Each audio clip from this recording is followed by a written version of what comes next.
না না কি গ্রাউন্ডে জামিন চেয়েছিলেন ওটা একটু বলুন। আমরা বলেছি যে এই আসামি কে হয়রানি করার জন্য এদেরকে জড়িত করা হয়েছে এবং তাদের বিরুদ্ধে এখনও কোনো এভিডেন্স সেভাবে আসে নাই। আমরা এবং তথ্য যা আসবে তার ভিত্তিতে আদালত বিচার করবে। তাদেরকে কারা হয়রানি করছে আসামিদেরকে আপনার মনে হয়?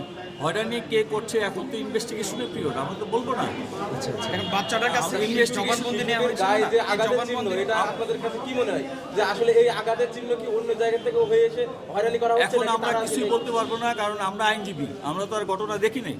আমরা আইনের বিশ্লেষণটা কোর্টে করবো, এর বাইরে কিছু করতে পারবো না। কিন্তু প্রকাশ্যে দেখা যাচ্ছে যে শিশুটির গায়ে অনেক আঘাতের চিহ্ন। এটা ইনভেস্টিগেশন হবে। ইনভেস্টিগেশন বাচ্চাটা নিজেই বলেছে যে বিমানের এমডি তার চুল ধরে টানতো এবং যিনি ম্যাডাম আছে তাকে সে খুন্তির ছেঁকা দিত প্রতিদিন গত 7 মাস ধরে।